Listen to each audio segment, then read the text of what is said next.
रविवार व्रत की पौराणिक एवं प्रामाणिक कथा। रविवार व्रत की पौराणिक कथा के अनुसार प्राचीन काल में एक बुढ़िया रहती थी। वह नियमित रूप से रविवार का व्रत करती। रविवार के दिन सूर्योदय से पहले उठकर बुढ़िया स्नानादि से निवृत्त होकर आंगन को गोबर से लीपकर स्वच्छ करती। उसके बाद सूर्य भगवान की पूजा करते हुए रविवार व्रत कथा सुनकर सूर्य भगवान का भोग लगाकर दिन में एक समय भोजन करती। सूर्य भगवान की अनुकंपा से बुढ़िया को किसी प्रकार की चिंता एवं कष्ट नहीं था। धीरे धीरे उसका घर धन धान्य से भर रहा था। उस बुढ़िया को सुखी होते देख उसकी पड़ोसन उससे जलने लगी। बुढ़िया ने कोई गाय नहीं पाल रखी थी, अतः वह अपनी पड़ोसन के आंगन में बंधी गाय का गोबर लाती थी। पड़ोसन ने कुछ सोचकर अपनी गाय को घर के भीतर बांध दिया। रविवार को गोबर न मिलने से बुढ़िया अपना आंगन नहीं लीप सकी।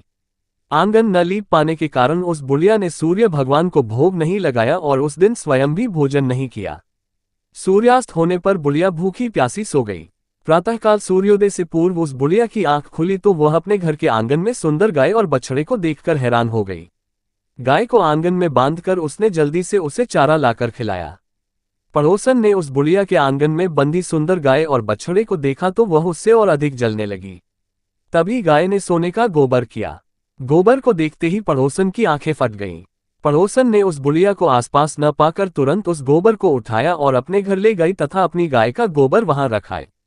सोने के गोबर से पड़ोसन कुछ ही दिनों में धनवान हो गई। गाय प्रतिदिन सूर्योदय से पूर्व सोने का गोबर किया करती थी और बुढ़िया के उठने के पहले पड़ोसन उस गोबर को उठाकर ले जाती थी।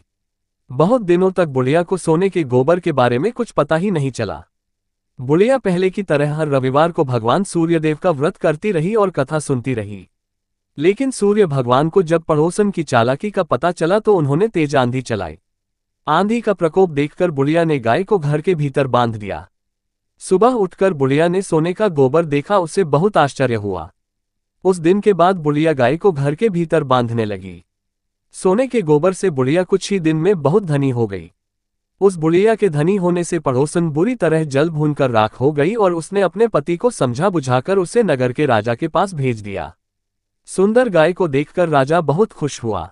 सुबह जब राजा ने सोने का गोबर देखा तो उसके आश्चर्य का ठिकाना न रहा। उधर सूर्य भगवान को भूखी प्यासी बुढ़िया को इस तरह प्रार्थना करते देख उस पर बहुत करुणा आई। उसी रात सूर्य भगवान ने राजा को स्वप्न में कहा, राजन, बुढ़िया की गाय व बछड़ा तुरंत लौटा दो, नहीं तो तुम पर विपत्तियों का पहाड़ टूट पड़ेगा, तुम्हारा महल नष्ट हो जाएगा। सूर्य भगवान के स्वप्न से बुरी तरह भयभीत राजा ने प्रातः उठते ही गाय और बछड़ा बुढ़िया को लौटा दिया। राजा ने बहुत सा धन देकर बुढ़िया से अपनी गलती के लिए क्षमा मांगी। राजा ने पड़ोसन और उसके पति को उनकी इस दुष्टता के लिए दंड दिया। फिर राजा ने पूरे राज्य में घोषणा कराई कि सभी स्त्री पुरुष रविवार का व्रत किया करें। रविवार का व्रत करने से सभी लोगों के घर धन धान्य से भर गए। राज्य में चारों ओर खुशहाली छा गई। स्त्री पुरुष सुखी जीवन यापन करने लगे तथा सभी लोगों के शारीरिक कष्ट भी दूर हो गए।